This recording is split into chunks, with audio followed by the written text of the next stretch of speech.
Alright, everything's hooked up. No signal. Wire is hanging off because, you know, the plug is behind the TV and there's only one with a splitter, which means this little guy here can't be put down anywhere further because the power cord doesn't reach. So now,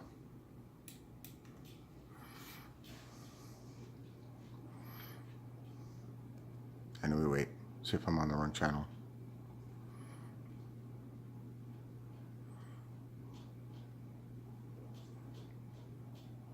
Or I might be. So let's see.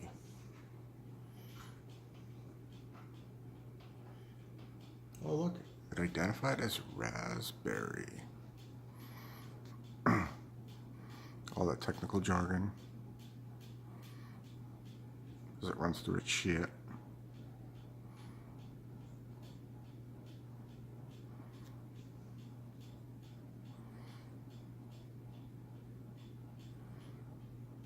Emulation station. Look at that. Okay, so I have the Switch theme on because it's one of the cooler ones. Let me get the controller, which once again is SNES. So, Super Nintendo, Dreamcast, Game Boy Color, Mammy, which I haven't gotten to work yet, Mega Drive, which is also known as Genesis, Nintendo 64, and then ports, PSP, and configuration. So let's go with the Nintendo. And you know what? For anybody who does emulators or anybody who does this, if you don't alphabetize your shit, then you need to be punched in the dick, because if there's 250 fucking games, you're going to be scrolling down forever. So let's see.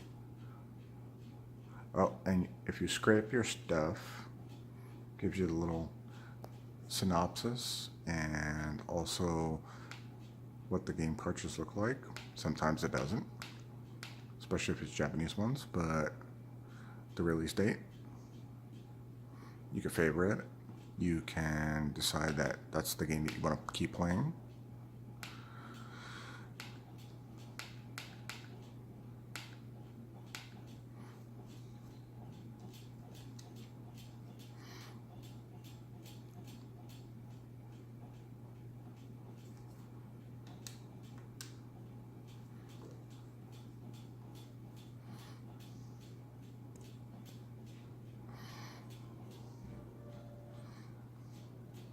Also,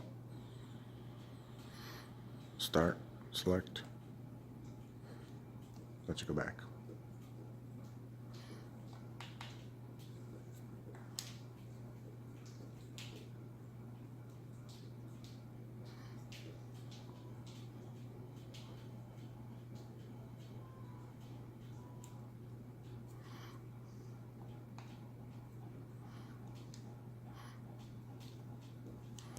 Also, if you press the button first, you can select what emulator does.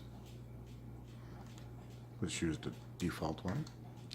But then there's also more options.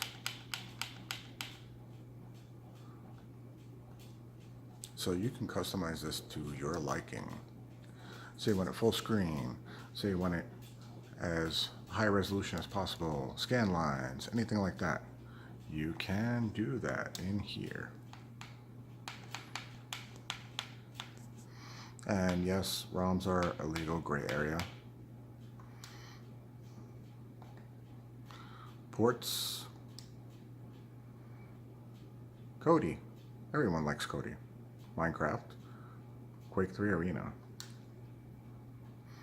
PSP only got a couple on there.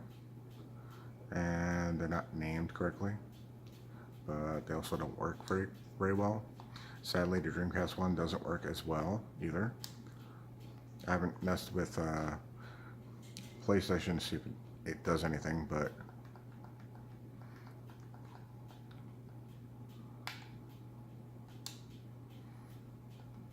Oh, and you can toggle save states, so you can save your thing whenever you decide you don't want to play anymore. And it's a double-edged sword. If you just try something out and don't like it, you're going to pick up from that.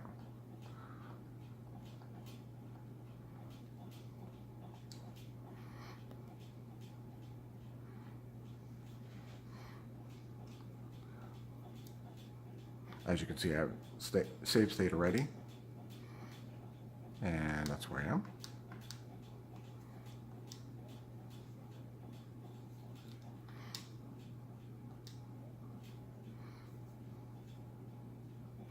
Now for everyone that wants the SNES Classic or the NES Classic, this is kind of by far the better version of everything. Yes, it's an emulator, but as you can see, it runs Super Nintendo and Nintendo games at full speed with options that you don't usually get with the newer versions of stuff. And then, you know, you can just go back and pick something else. Punch Out.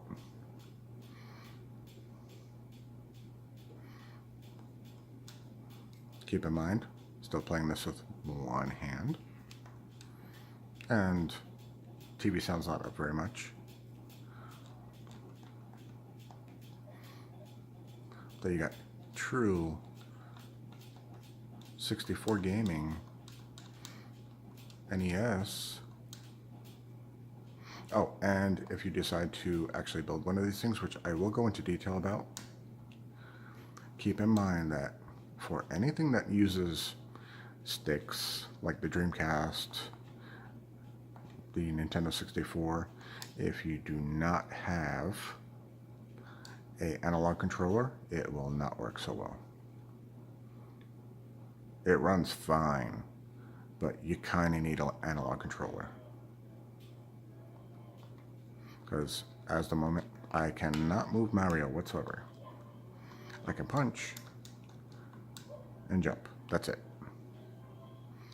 But, like I said before, you can mess with this, make it HD, make it scan-lined if you like that sort, throw all sorts of filters in. Alright guys, that's just a quick overlay of what it is and what it can do. Next time it's going to be building it from the ground up.